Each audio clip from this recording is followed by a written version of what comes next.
나를 위해서 기도해 줄 수 있는 부모가 있는 것보다 더 좋은 일이 어디 있겠는가. 오늘 찬송가 찬양 가사 속에도 있었지만 하나님을 믿는 부모님이 계신 것이 정말 자랑스럽고 너무너무 좋은 겁니다. 그러므로 우리 자녀들 이런 날 하루만 하지 말고 이런 날을 통해서 부모님을 사랑해보고, 지금까지는 기도 받았지만 나도 부모를 위해서 기도해보는 그런 가정이, 또 그런 자녀가 되었으면 좋겠다는 생각이 듭니다. 우리 어버이들 하나님 은혜 많이 받으시고 주 안에서 장수하시고 큰 은혜 받고 살아가기를 주의 이름으로 축원하면서 하나님 말씀을 보겠습니다. 전도서 제12장입니다. 전도서 제12장 1절부터 8절까지입니다. 제가 봉독해 드리겠습니다.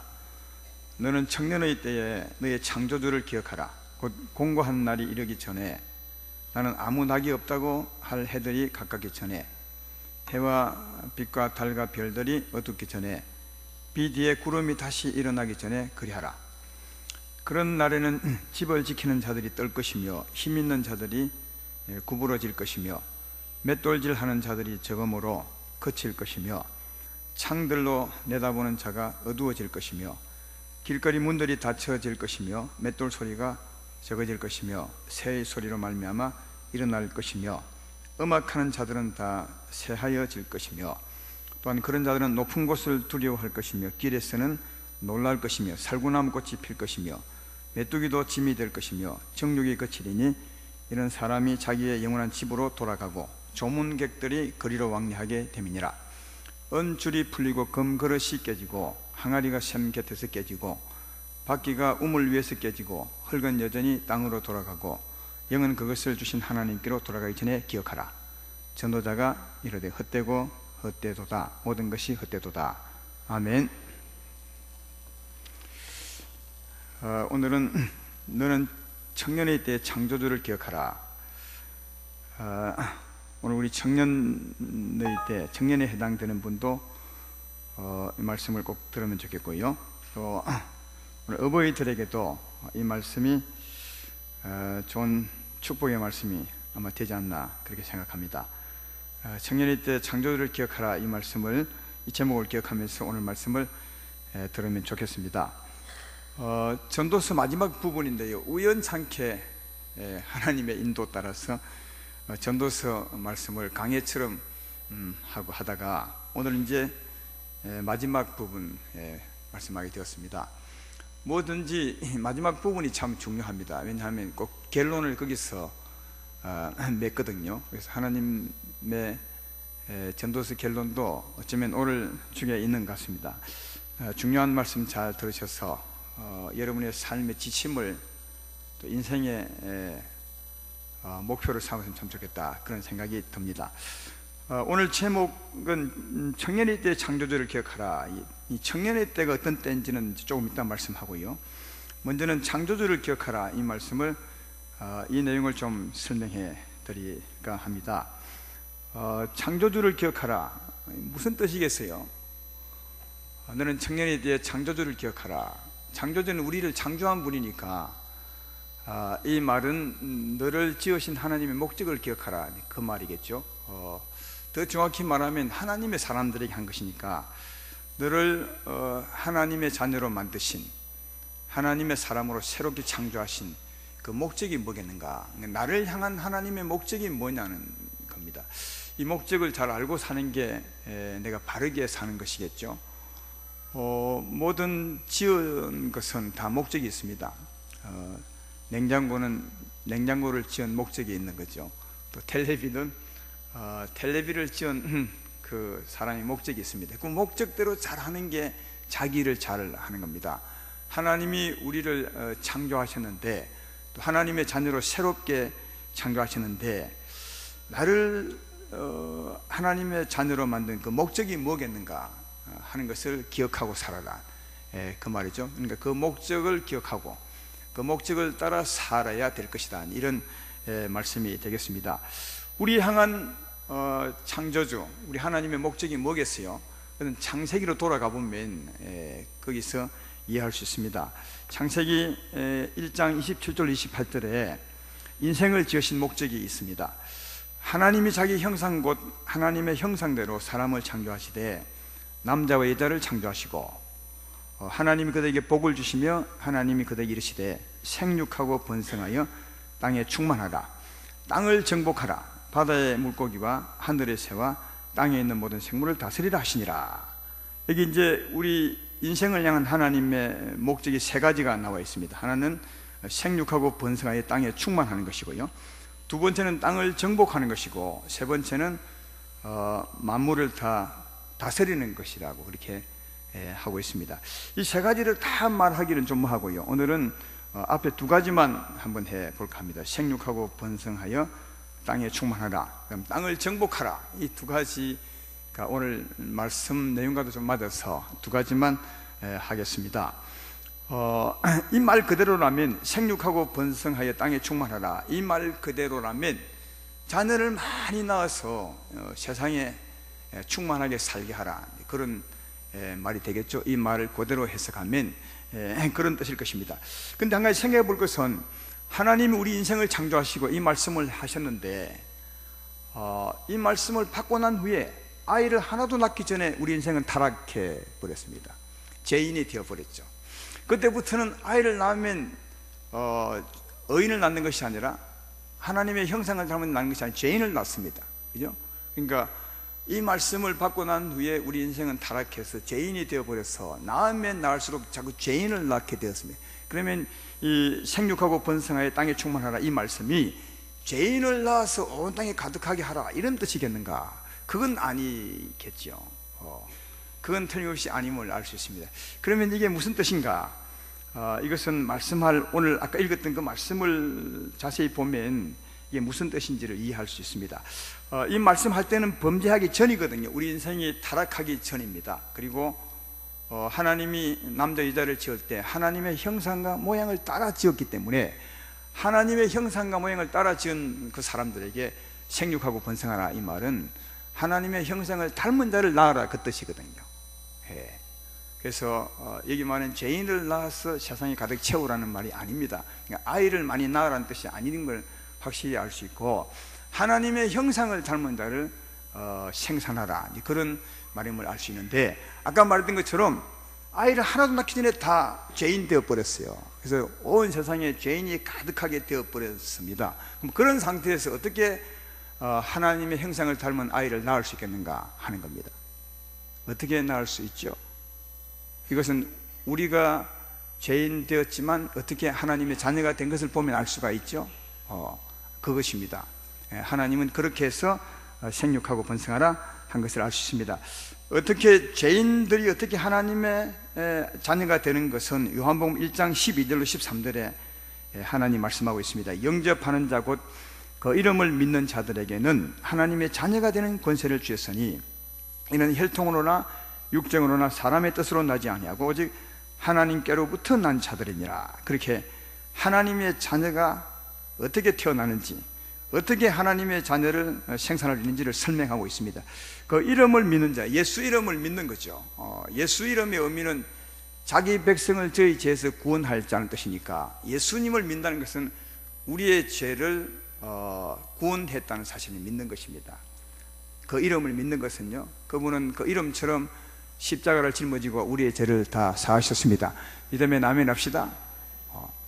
그 이름을 믿는 것은 그 사실을 믿는 겁니다. 그러면 죄 사함을 받게 되겠죠. 죄 사함을 받은 자에게 하나님은 그에게 생명을 보내는 거죠. 성령을 보내는 겁니다. 하나님께서 예수 믿는 자에게 생명을 보내서 하나님의 자녀가 되게 하는 거죠. 그 말씀이 조금 전에 설명했던 그 말씀입니다. 하나님께로 나는 겁니다. 그러니까 그 하나님께서 생육하고 번성하라는 것은 예수님을 증거하라는 말이죠. 예수님을 증거해서 믿게 함으로 하나님의 자녀가 되게 하라. 복음의 씨를 뿌려서 하나님의 자녀가 되게 하라. 이게 이제 생육하고 번성하여 땅에 충만하라는 말씀의 참 뜻입니다. 이게 진짜 하나님 우리에게 말하는 그 참뜻임을 알 수가 있습니다. 생육하고 번성하여 땅에 충만하라 하는 뜻은 오늘날 우리들은 예수님을 증거하여 하나님의 자녀가 되게 하라, 복음의 씨를 뿌려서 하나님의 자녀가 되게 하라, 땅끝까지 이르러 복음 증하는 자가 되라, 그런 뜻임을 알 수가 있습니다. 그 다음 두 번째, 땅을 정복하라. 우리는 땅을 정복하라 하면 마치 전쟁을 일으켜서 그 나라를 차지하는 것을 정복하는 것처럼 생각하는데 그런 뜻이 아니고요. 그것은 앞에서 말했던 것처럼 자녀를 낳아서 땅을 차지하는, 거기에 다 포함되어 있는 거고요. 여기 땅을 정복하는 것은 땅에 있는 것을 찾아서 네가 누리라는 뜻이죠. 여러분, 땅 속에는 굉장히 많이 있습니다. 많은 것이요. 땅 속에 물도 있고요, 땅 속에 양식도 있습니다. 이 말 이해 안 됩니까? 원래 땅 속에다가 씨를 뿌려서 거기서 농사를 지으면 이제 양식이 되잖아요. 땅에서 나온 거죠. 양식도 있는 것이고요. 땅 속에 금도 있고 은도 있고 온갖 부하들이 다 있고 석유도 있고요. 여러분, 지금 땅 위에 많은 것들이 있지 않습니까? 아름다운 집도 지어져 있고, 그 다음 각종 진귀한 것이 많은데 전부 땅에 있던 겁니다. 땅 밑에 있던 거죠. 그러니까 땅을 정복하는 것은 그 땅에 있는 것을 네가 가지라는 거죠. 찾아서 가져라, 그런 뜻임을 이 말씀 그대로 해석하면 그런 뜻이죠. 그러면 한 가지 생각해 볼 것은, 아까 생육하고 번성한 것은 하나님의 자녀가 되는 것인데, 하나님의 자녀를 많이 생산하는 것인데, 그 자녀들에게 땅을 정복하라 한 이 말대로 해석한다면 그런 사람들이 광산을 만들고 땅을 짓고 농사 짓고 이 땅에 있는 것을 찾아 먹고 살아라, 이게 그 사람에게 주는 하나님의 목적이겠는가? 그건 또 그렇지 않죠. 그러니까 땅을 정복하라는 말도 다른 의미가 있음을 알 수가 있습니다. 땅에 있는 그 진귀한 것들을 찾아서 땅을 정복하는 것처럼 네가 영적으로 하나님의 은혜의 땅을 찾아라, 그런 의미가 있는 것입니다. 실제로 성경에도 그렇게 우리에게 가르치고 있습니다. 땅에 있는 것을 찾아서 네가 누리듯이 은혜의 땅에 있는 것을 네가 누려서 찾는 자가 되라, 그렇게 가르치고 있다, 그것입니다. 골로새서 2장 2절로 3절에 보면 그런 말씀이 있습니다. 이는 그들로 마음의 위안을 받고 사랑 안에서 연합하여 확실한 이해의 모든 풍성함과 하나님의 비밀은 그리스도를 깨닫게 하려 함이니, 하나님 비밀은 그리스도를 깨닫게 하려 함이니 그 안에는, 그리스도 안에는 지혜와 지식의 모든 보화가 감추되어 있느니라, 그렇게 말하고 있습니다. 아까 얘기했습니다.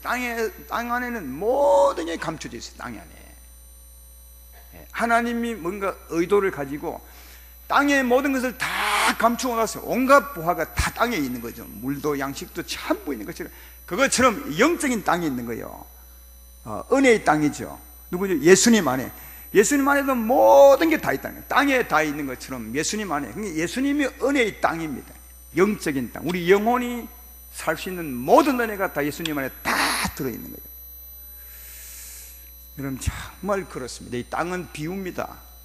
땅 안에 모든 진귀한 것이 다 들어있는 것처럼 영적으로 우리 영혼이 살 수 있는 모든 것은 전부 예수님 안에 다 들어있습니다. 은혜의 땅에 다 들어있습니다.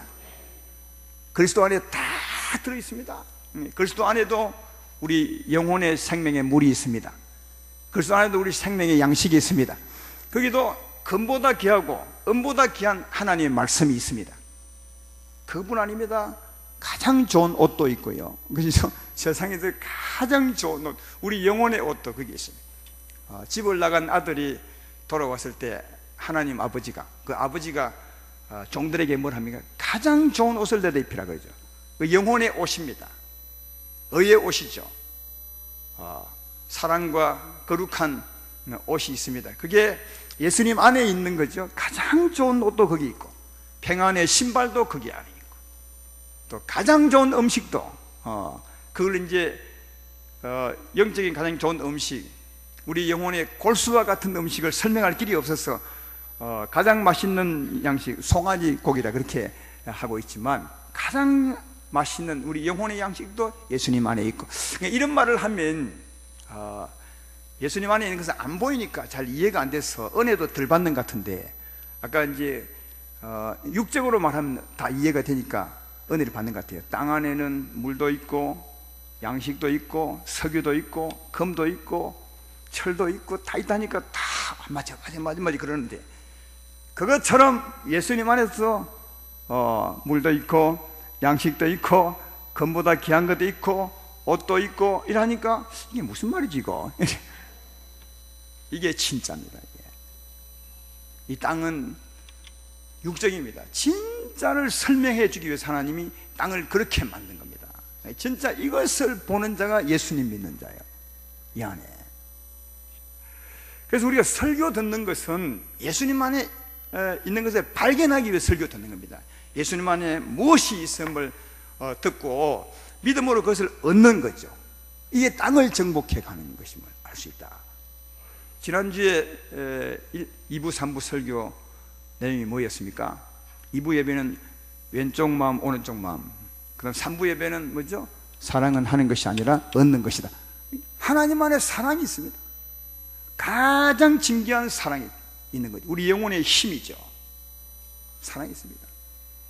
그 사랑이 있음을 우리가 설교 통해서 배우게 됐죠. 그러면 배우면 그 지식과 지혜로 믿음의 뿌리를 내려서 그 사랑을 취하게 되는 거죠.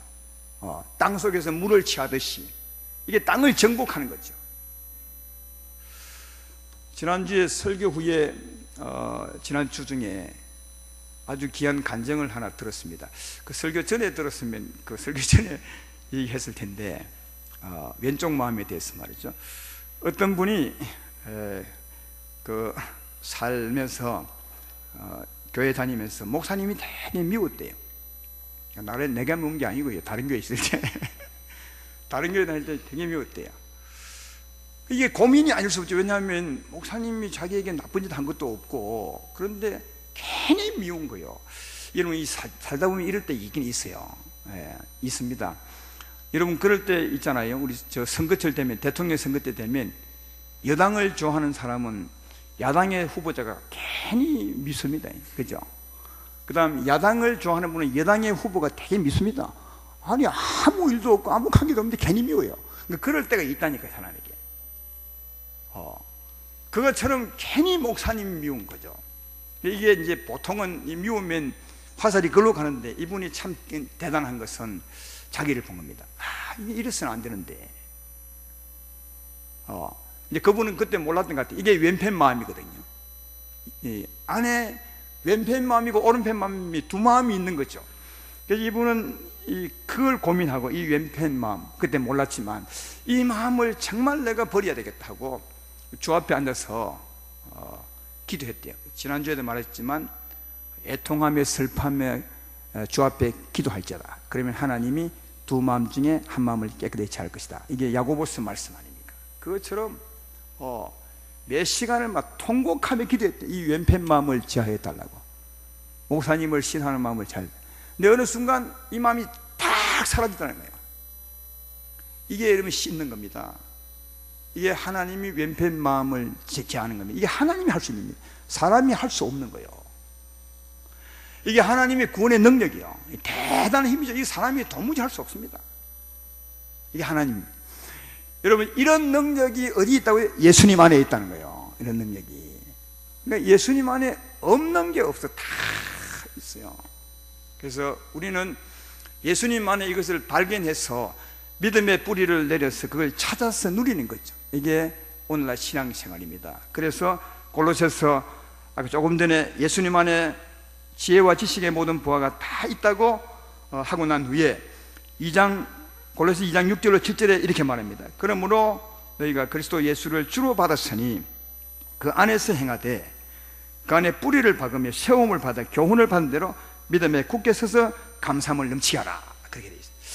이거 봐요. 이건 뭘 생각하며 쓰냐 하면, 땅에다가 나무들이 뿌리를 내리잖아요. 나무들이 땅에다 뿌리를 내려서 땅 안에 있는 것을 이렇게 나무들이 찾아 먹는 거죠. 물을 먹고 양분을 찾아 먹는 거죠. 땅을 정복하는 거죠, 나무들이. 그것처럼 너희도 예수님 안에 믿음의 뿌리를 내려서 예수님 안에 무엇이 있는 것을 내가 알아서 믿음으로 취하라는 거죠. 믿음으로 참 생명을 취하고 믿음으로 힘을 얻고 믿음으로 옷을 입고. 이해가 되십니까? 그렇게 하라. 이게 땅을 정복하는 거라는 거예요. 이게 땅을 정복하는 겁니다. 그러니까 우리 향하신 하나님의 창조의 목적이 뭐냐? 이 두 가지입니다. 예수의 은혜의 땅을 찾아라는 거죠. 예수 안에 있는 은혜의 땅을 차지하라. 그리고 그 은혜, 한마디로 말하면 은혜 사랑이죠. 하나님의 사랑으로 그 다음 생육하고 번성하라는 거예요. 복음의 씨를 뿌려서 수많은 사람들로 하여금 하나님의 자녀가 되게 하라. 이게 우리 인생, 여러분과 나를 하나님의 자녀로 지으신 하나님의 목적이라는 겁니다. 순서는 조금 다를지 몰라도 우선은 생명의 복음의 씨를 뿌리려면, 예수님을 증거하려면 먼저는 은혜가 충만해야 되겠죠. 하나님의 사랑이 충만해야 되겠죠. 먼저는 은혜의 땅을 정복해야 되겠죠. 정복하게 되면 생육하고 번성할 수 있는 사랑의 힘으로 사랑할 수, 복음을 전할 수 있습니다. 그리고 복음을 전에 받은 그 사람들, 이제 어린아이겠죠. 그들도 은혜의 땅을 정복하도록 가르쳐야 되는 거예요. 그래서 은혜의 땅을 정복하고 복음의 씨를 뿌리고 복음의 씨를 받은 그 사람들로 하여금 또다시 은혜의 땅을 정복하게 하는 이 삶을 살게 하려고 우리 인생을 지으셨다는 거예요. 예수님 믿게 했다는 것을 알 수 있습니다. 이 목적을 꼭 기억하고 살아가기를 주의 이름으로 축원합니다. 오늘 본문 앞부분에도 사실은 그 말씀을 하고 있는 겁니다. 오늘 본문 앞부분에 전도서 11장이죠 11장 1절부터 3절을 한번 읽어보겠습니다. 너는 내 떡을 물 위에 던져라. 여러 날 후에 도로 찾으리라. 7배개나 8배개 나누어 줄지어다. 무슨 재앙이 이 땅에 임할는지 내가 알지 못함이니라. 구름에 비가 가득하면 땅에 쏟아지며 나무가 나무로나 북으로 쓰러지면 그 쓰러진 곳에 그냥 있으리라. 그렇게 이게 한 단락인데요, 1절에 내 떡을 물 위에 던지라. 전에 성경은 내 식물입니다. 식물이나 떡이나 같은 겁니다. 식물이 양식이죠. 이 양식을 물 위에 세상에 던지라는 말이죠. 이게 무슨 말입니까? 여러분이 밥 해가지고 저 동네 가서 뿌리라는 말입니까? 그런 말이 아니라, 여기 물이 세상이라면 이 떡은 하나님의 생명, 하나님의 사랑이죠. 하나님의 사랑을 하라는 거죠, 세상에. 여러분, 우리는 육적으로 사니까 양식이라 하면 밥, 떡, 밥, 물 이런 것만 생각하는데, 우리 영혼의 양식은 뭡니까? 이는 하나님의 사랑입니다. 하나님의 사랑이 우리 영혼의 양식입니다. 그래서 하나님의 사랑을 들으면 영혼이 힘을 얻잖아요. 요한복음 4장에 보면 수가성 여인이 은혜를 받습니다. 예수님을 만나서 은혜를 받죠. 영생을 얻습니다. 하나님의 사랑을 힘있게 됩니다. 그 사랑을 가지고 동네 가서 예수님을 전하죠. 그때 이제 예수님의 제자들이 동네에서 음식을 구해 오죠. 예수님은 우물가에 앉아 계시다가 우물가 여인하고 대화하고, 그 은혜 받은 여인이 동네로 복음 전하러 갈 때 마침 동네에 갔던 그 제자들이 음식을 가지고 예수에게 왔습니다. 그때 예수님이 그들이 구해온 음식을 잡수시지 않고 하시는 말씀이 이랬어요. 나는 너희가 알지 못하는 내가 먹을 양식이 있다고 했어요. 그 양식이 뭐죠? 이 수가성 여인의 사랑입니다. 하나님의 사랑을 받은 이 여인이 정말 주님을 사랑하며 나가 복음 전하는, 이게 주님의 기쁨이 된 거죠.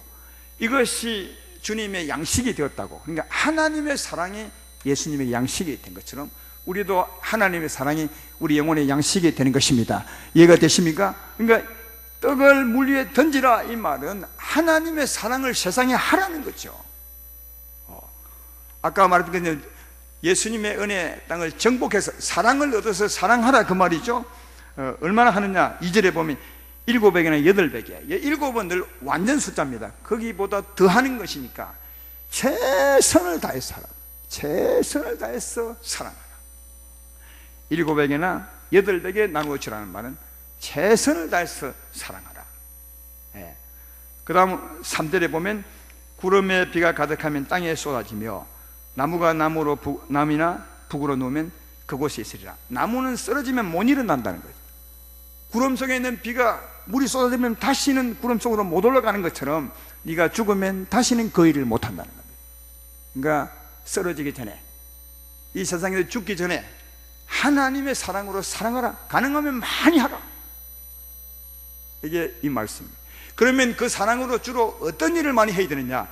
그 밑에 보면 나와 있습니다. 6절에 보면 넌 아침에 씨를 뿌리고 저녁에 손을 놓지 말라. 이것이 잘 될는지 저것이 잘 될는지 혹 둘이 다 잘 되는지 넌 알지 못합니다. 씨를 뿌리라. 이게 무슨 씨겠습니까? 사랑이, 식물이 하나님의 사랑이었다면 이 씨는 복음의 씨를 뿌리는 거죠. 생명의 씨를 뿌리는 것입니다. 복음의 씨를 뿌리는 것입니다. 몇 사람만 암행하니까 내가 다 묻잖아. 생명의 씨를 뿌리라는 말이죠. 하나님의 사랑으로 생명의 씨를 뿌리라. 아까 창조의 목적처럼 하나님의 은혜의 땅을 정복해서 그 사랑으로 복음을 전하라, 생육하고 번성하라, 이 말씀을 지금 하고 있는 거죠. 오늘 본문 바로 앞에서 말이죠. 근데 씨를 뿌릴 때 6절을 보면 씨를 뿌리고 그 다음 그 씨를 뿌린 것을 놓치지 말라. 그러니까 뿌리고 가꾸라 그 말이죠. 우리 이게 참 잘하는데, 씨는 잘 뿌리는데 그 다음 우리 나름대로 판단합니다. 이 사람은 내가 볼 때는 예수님 잘 안 믿을 거야 하고 이제 관심을 안 가지고, 어떤 사람은 본인이 이제 생각해서 이 사람은 예수 잘 믿을 것 같아 하고 관심을 가지고 하는데, 그리 하지 말라는 겁니다. 이 사람을 더 잘되게 할지, 이 사람을 더 잘되게, 그건 하나님 속하는지 네가 모른다는 거야. 네가 판단하지 말고 너는 씨를 뿌리고 꼭 갖고 오라. 아침부터 저녁까지. 이 말은 무슨 말이겠습니까? 네 인생이 끝날 때까지 네가 뿌린 씨, 네의 씨를 받은 그 사람을 잘 갖고 세우라. 네가 판단하지 말라. 그렇게 말합니다. 정말 우리가 판단할 것은 아닌 것 같아요. 바울이 바울 되기 전에 이름이 사울이었습니다. 그는 예수 믿는 사람에게 아주 독하게 했습니다. 무자비하게 했죠. 예수 믿는다는 그 이름, 주의 이름을 부르는 사람을 전부 잡아다가 옥에 가두는 핍박의 대명사처럼 했던 사람이 사울이에요. 그래서 이제 하나님께서 사울을 찾아왔을 때, 그래서 이제 아나니아에게 부탁하죠. 네가 사울에 가서 그에게 기도하라. 그랬더니 아나니아가 하는 말이 뭐냐 하면, 그 사람은 안 됩니다. 그것도 예수님에게. 예수님이 얼마나 알아서 왔겠습니까? 그런데 안 됩니다. 그 사람이 어떤 줄 예수님 모르시는 모양인데, 그 사람은 얼마나 예수 믿는 사람을 핍박하는지 모르는데 안 됩니다. 그러나 하나님은 그 사람을 선택했습니다. 우리 생각과 전혀 다른 겁니다. 우리는 하나님의 뜻대로 뿌리면 되는 겁니다. 그리고 가꾸는 일을 해야 된다는 사실을 알 수가 있습니다. 다윗도 마찬가지죠. 다윗의 아버지가 이새 아닙니까? 사무엘이 그 집에 하나님의 신분을 왔을 때 그 아들들 중에 한 사람을 세우려고 와서 이새에게 말하죠. 네 아들들을 다 데려오라. 하나님이 그 중에 한 사람을 세우려 하신다 했을 때, 이새가 데려온 사람은 다윗은 빼고 나머지 아들들을 데려왔습니다. 엘리야부터 데려왔습니다. 그러나 하나님은 이새가 제낀 다윗을 쓰려고 그 집에 사무엘을 보냈던 것을 볼 수가 있다. 그러니까 우리의 생각과는 정말 다르다. 정말 다른 것이다. 그래서 손을 놓지 말라. 이것이 잘 될는지, 혹 둘이 다 잘 될는지, 아니면 저것이 잘 될는지 너는 알지 못한다. 우리가 할 때는 생명의 씨를 뿌리고 아침부터 저녁까지 손을 놓지 않는 것이다. 이렇게 말씀하고 있고, 또 씨를 뿌릴 때도 4절 5절을 보십시오. 풍세를 살펴보는 자는 파종하지 못할 것이요 구름만 바라보는 자는 거두지 못하리라. 바람의 길이 어떠함가? 아이 벤 자의 태에서 때가 어떻게 자라는지를 내가 알지 못한 같이 만사를 성찰하는 하나님의 일을 내가 알지 못하니라. 그렇게 말합니다. 우리는 풍세를 보고 파종을 하거나 구름을 보고 이제 거두지 않을 때가 있다는 거예요. 우리는 비가 올까 염려하고 또 바람 불까 염려하며, 그런 찬송이 있잖아요. 무슨 찬송이죠? 비가 오는 것과 바람 부는 것을 염려하지 말고 뿌리고. 그 찬송은 어쩌면 전도서 11장을 생각하며 기록한 찬송과 같아요. 우리는 바람 불면 또 비가 올 것 같으면 뭘 안 하는데, 그건 하나님 속안이지 네가 걱정할 일 아니라는 겁니다. 그래서 비 오는 것, 바람 오는 것 걱정하지 말고 씨를 뿌리라. 그러면 하나님이 거둘 자는 거두게 된다고 그렇게 말씀하고 있습니다. 이 말씀이 뭐냐 하면, 염려하지 말고 씨를 뿌리라. 무엇으로? 하나님의 사랑으로 생명의 씨를 뿌리라. 이것이 너를 지으신 하나님의 목적이라는 거예요. 그래서 이 말씀하고 난 뒤에 바로 오늘 본문으로 이어지는 겁니다. 이어져서 하시는 말씀이, 너는 청년의 때 창조주를 기억하라. 너를 지으신 목적이 무엇임을 기억하라. 앞에서 말했죠. 목적이 뭐라고요? 하나님의 사랑으로 생명의 씨를 뿌리며 사는 것이 너를 지으신 목적이다. 이것을 기억하고 살아라. 다시 말해 일을 하고 살아라 하는 거죠. 그러면 청년의 때 언제입니까? 오늘 본문을 다시 보십시오. 1절을 보면 청년의 때를 기억하죠. 공고한 날이 이르기 전에, 나는 아무 낙이 없다고 할 해들이 가깝기 전에, 해와 빛과 달과 별들이 어둡기 전에, 비 뒤에 구름이 다시 일어나기 전에 그리하라. 이게 무슨 말이죠? 이건 나이가 들어서 어렵기 전에, 일할 수 없기 전에 하라, 그 뜻이죠. 나이가 들어서 공고한 날이 이르기 전에, 힘들기 전에 아무 낙이 없다고 할 해들이, 제가 봐도요, 이 나이가 들면 낙이 없기는 없는 것 같아요. 확실히요. 예. 젊을 때는 막 하고 싶어요. 누구도 만나고 싶고 여행도 가고 싶고 뭔가 보고 싶은데, 나이가 별로 안 들었지만 지금 나이인데도 누가 어디 가자 하면 좀 쉬자, 그 구경하면 뭐하냐, 괜히 피곤만 하지, 그 가봐야 그게 그거 아니냐, 이런 마음이 든다니까요. 전에는 안 그랬는데, 나이도 별로 안 든 사람이 그런데 나이가 더 들면 더 그럴 거 아니겠습니까? 그러니까 나이가 들면 확실히 뭔가 의욕이 좀 줄어드는 것 같아요. 예, 낙이 없어진단 말이죠, 사람인지라. 그 다음에 해와 빛과 달과 별들이 어둡기 전에, 이 무슨 말이죠? 언제 해와 달과 별들이 어둡겠어요? 눈에 흙 떠가면, 눈에 흙 떠가면, 그 말입니다 이게. 그러니까 죽으면 흙으로 묻잖아요. 흙에 묻으면 해가 안 보이죠, 달도 안 보이고. 그 전에, 그 다음 비 뒤에 구름이 일어나서, 비가 오면 날이가 화창하고 좋죠. 생명이 풍성하죠. 그 다음 다시 구름이 껴서 그 구름 속에 있는 비가 쏟아지면, 생명이 쏟아지게 되면, 그 전에 그러니까 이 말이 무슨 말인지 알겠죠? 그리고 이제 그 청년의 때, 무엇이 이르기 전에가 청년의 때인데, 그 무엇이 이른 그 날을 그 뒤에 아주 자세하게 설명합니다. 3절부터 보면 그 날을 아주 자세하게 보십시오. 그 날에는 집을 지키는 자들이 뜰 것이며, 힘 있는 자들이 구부러질 것이며, 맷돌질하는 자들이 재검으로 그칠 것이며, 창들을 내보는 자가, 이 사람이 세단에 가는 모습을 지금 쓰고 있는 겁니다, 비유로. 그 날에는 집을 지키는 자들이 뜰 것이며, 그러니까 나이가 많으면 손발이 떨려요. 내 말 맞기는 맞는 모양이, 웃는 분이 손발이 떨린다니까요. 지킨 자들이 뜰 것이며, 힘 있는 자들이 구부러지죠. 이렇게 지팡이를 꼭 짚어야 다닐 수 있고요. 그 다음 맷돌질은 이빨을 말하는 겁니다. 이게 여러분 젊을 때는 빼도 쉽습니다. 돌로 막 씹어야 되는데, 나이가 들면 맷돌질이 약해진다니까요. 예. 그 다음 창들로 내보는 자가 이면 눈이 어두워지는 거죠. 눈이 희미해지는 겁니다. 창에 설이 성에 낀 것처럼. 예. 점점 약해가는 것을 설명하는 겁니다. 4절에 길거리 문들이 닫혀질 것이며, 이게 왕래가 적은 거죠. 아까 얘기했지만 나이가 들면 이웃집에 가기도 힘듭니다. 왕래가 힘들어지죠. 젊은 사람들은 고개를 끄덕거리지 않네. 나이가 많은 분들은 고개를 끄덕거리네. 벌써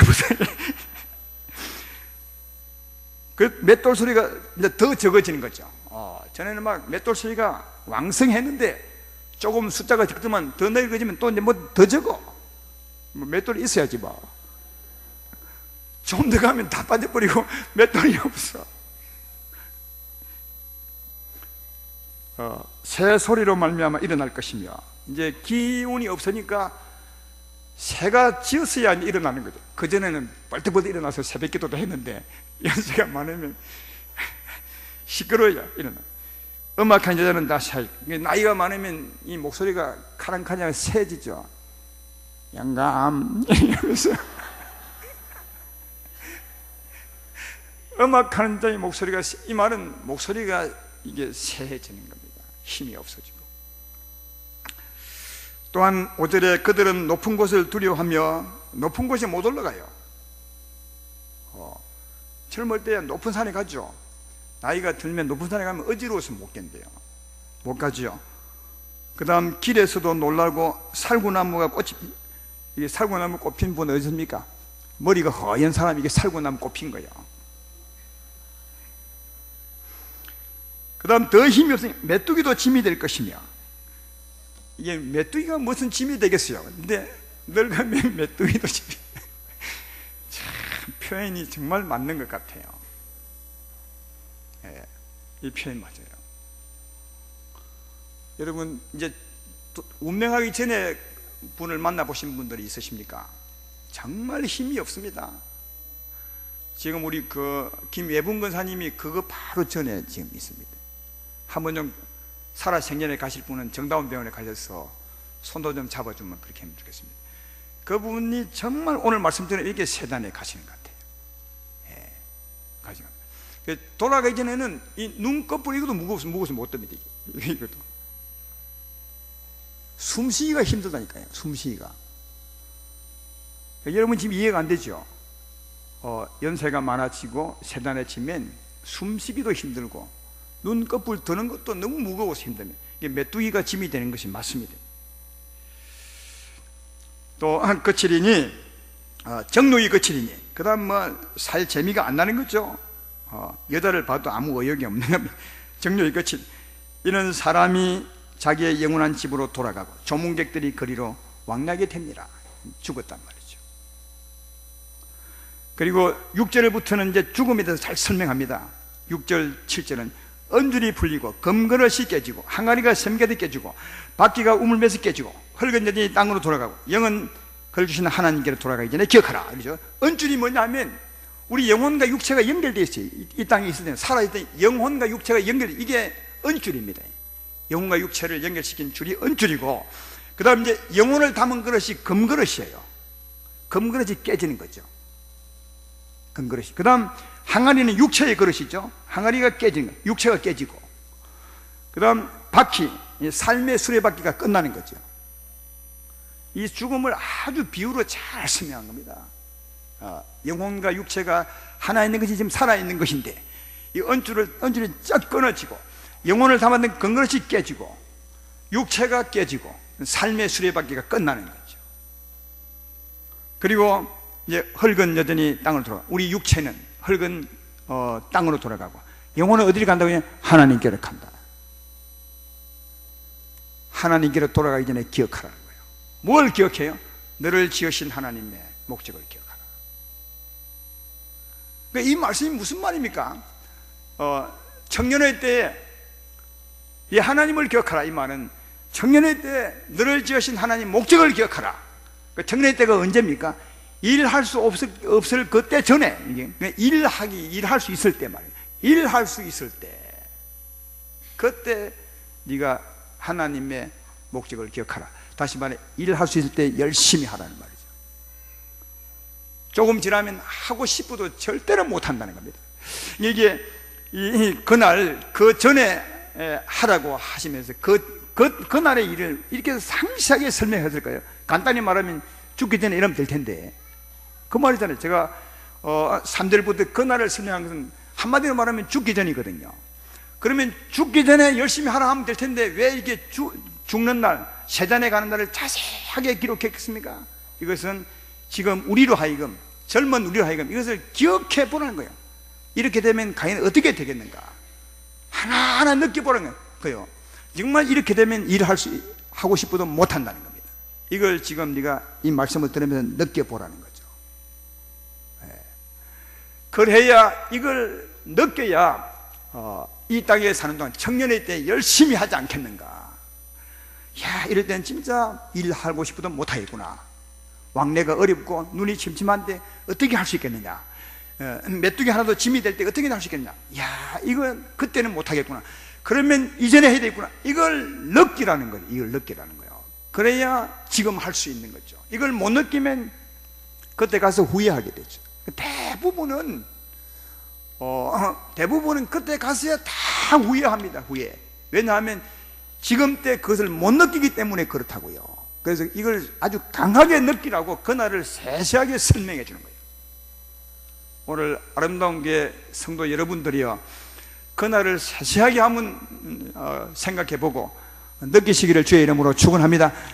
그런 날이 되면 내가 일을 못하겠구나, 하고 싶어도 못하겠구나, 나를 지으신 하나님의 목적, 그것이 나에게 찾을 하나님의 영광인데 일을 못하겠구나, 그 전에 해야 되겠구나, 이걸 느끼셔야 지금 청년에 대해 일을 할 수 있다고요.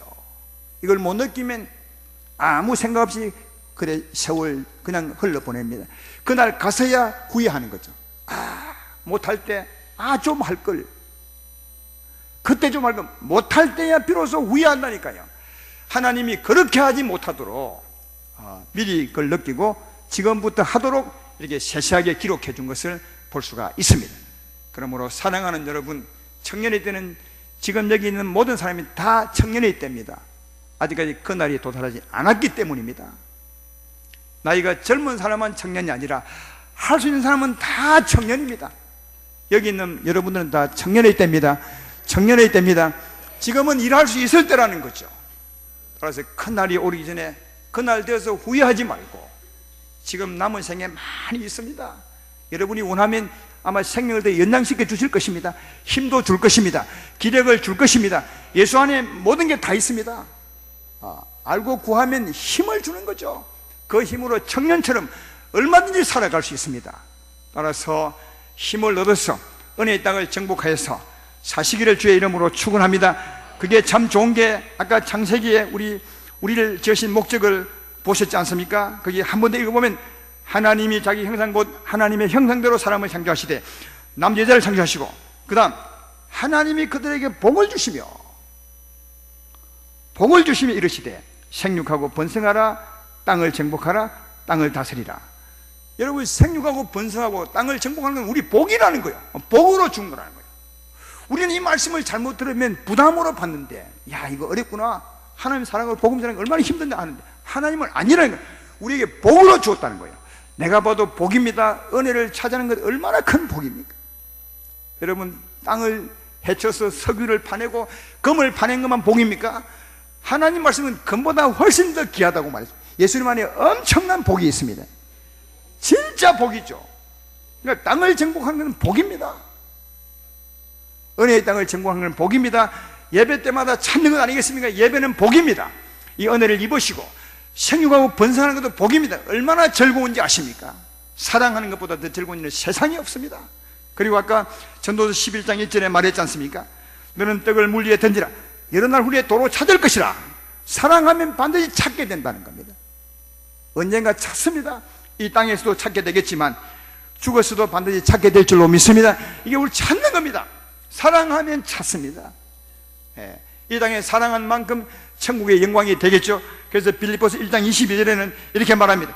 만약 육신으로 사는 것이 내 일의 열매일진데 무엇을 택하는지 나는 알지 못하니, 육신으로 사는 동안 사랑한 것이 천국의 내 열매라는 거예요. 내 상급이 된다고 말씀하고 있습니다. 여러 날 후에 찾는 것이죠. 따라서 여러분, 하나님이 나를 향하는 그 목적대로 사는 것이 내 복일진데 땅을 정복하십시오. 예수의 땅을 정복하십시오. 은혜의 땅을 정복하십시오. 사랑을 입으십시오. 그리고 생육하고 번성하십시오. 생명의 복을 전하십시오. 이게 우리를 지으신 하나님의 목적입니다. 이 목적을 따라 사는 것이 나의 복이요 하나님의 이름을 높이는 것임을 잘 알 수가 있습니다.